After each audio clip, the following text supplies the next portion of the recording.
आज हमारा टॉपिक है जेरंड, जिसे हिंदी में क्रियावाचक संज्ञा कहते हैं। आज जिस टॉपिक के बारे में हम चर्चा करेंगे ये टॉपिक है क्रियावाचक संज्ञा। ये भी संज्ञा का एक प्रकार है, GERUND, जेरंड। देखिए होता क्या है, इसे हम डिटेल में समझेंगे। पहले मैं आपको बता दूं कि जब भी किसी क्रिया के साथ ING लगाकर उसे नाउन की तरह यूज किया जाए तो वो नाउन यानी वो संज्ञा जेरंड कहलाती है। थोड़ा कंफ्यूजिंग है पर आप समझेंगे इस वीडियो लेक्चर में। सबसे पहले important to know before you proceed, gerund के टॉपिक को समझने से पहले ये समझना जरूरी है, बहुत जरूरी है कि किसी भी वाक्य में सब्जेक्ट या तो संज्ञा होती है या फिर सर्वनाम। यानी किसी भी सेंटेंस में सब्जेक्ट या तो नाउन होता है या फिर एक प्रोनाउन। इसके अलावा सब्जेक्ट कुछ और हो ही नहीं सकता। ये आप लिख के ले लीजिए।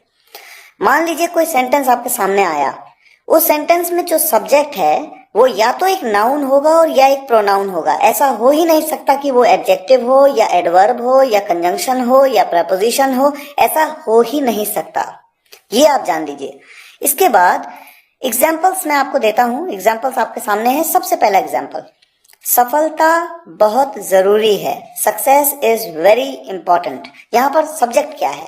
सक्सेस। सक्सेस क्या है? ये क्या सब्जेक्ट है? मैंने बताया सब्जेक्ट या तो एक नाउन है या एक प्रोनाउन है। ये नाउन है या प्रोनाउन है, ये हमें जानना है।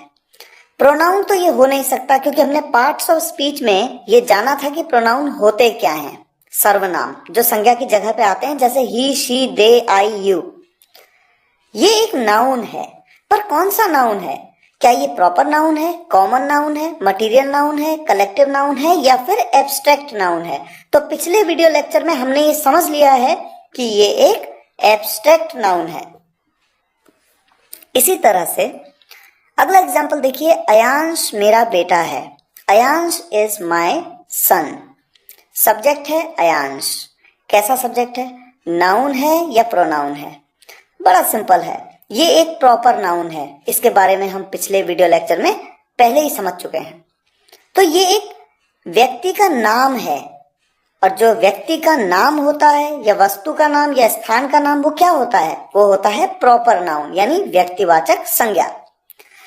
इसी तरह से एक एग्जाम्पल और लेते हैं, वह मेरा बेटा है, ही इज माई सन। यहां पर सब्जेक्ट है ही मतलब वह। ही क्या है?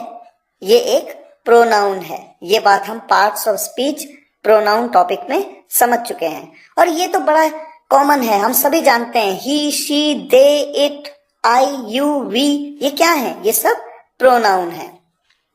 तो मैंने अभी तक आपको 3 एग्जाम्पल्स बताए। पहले एग्जाम्पल में सब्जेक्ट है एब्स्ट्रैक्ट नाउन। दूसरे एग्जाम्पल में मैंने जस्ट अभी आपको बताया कि सब्जेक्ट था प्रोनाउन, नाउन, और इस एग्जाम्पल में आपके सामने सब्जेक्ट है प्रोनाउन। अगला एग्जाम्पल देखते हैं। अब आपके सामने एक इंटरेस्टिंग सेंटेंस है, पढ़ना अच्छी आदत है। Reading is a good habit. यहां पर सब्जेक्ट है पढ़ना। किसके बारे में बात हो रही है? पढ़ने के बारे में। तो सब्जेक्ट कौन है? पढ़ना। पढ़ना को मैंने कहा रीडिंग, क्यों कहा इसको समझिए। देखिए, रीड मतलब पढ़ना। रीड एक वर्ब है, हम सब जानते हैं रीड एक वर्ब है यानी एक क्रिया है। ये बात हमने parts of speech video lecture में समझी थी। अब मैंने आपको ये बताया कि सब्जेक्ट या तो एक नाउन हो सकता है या एक प्रोनाउन, और कुछ नहीं हो सकता। तो ये कैसे संभव है कि यहां पर मेरा सब्जेक्ट एक वर्ब है? ये तो संभव ही नहीं है, पर ये संभव है। कैसे?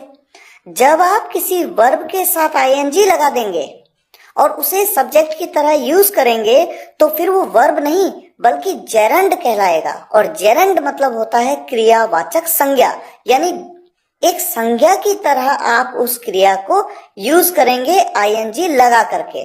तो यहां पर घबराइए नहीं, ये सब्जेक्ट भी मेरा संज्ञा ही है, लेकिन ये संज्ञा क्या है? क्रियावाचक संज्ञा, जिसे आप जेरंड कहते हैं, और इसी टॉपिक को हम यहाँ पढ़ रहे हैं। अब इसकी डेफिनेशन देखते हैं।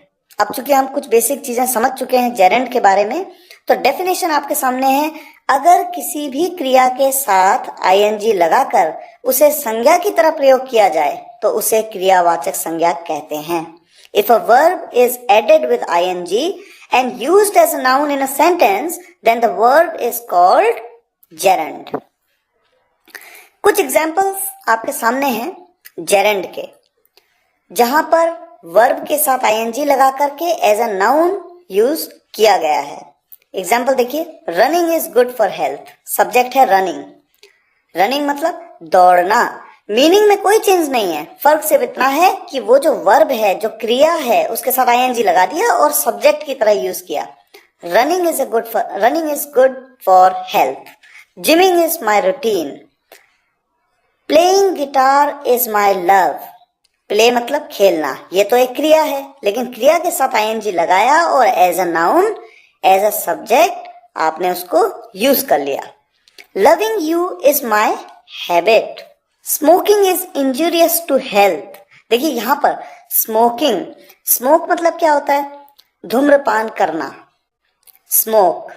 और स्मोक अपने आप में एक क्रिया है, लेकिन मैंने लगाया उसके साथ आईएनजी और मैंने उसको एज अ सब्जेक्ट यूज कर लिया, एज अ नाउन यूज कर लिया, जेरेंड बना दिया।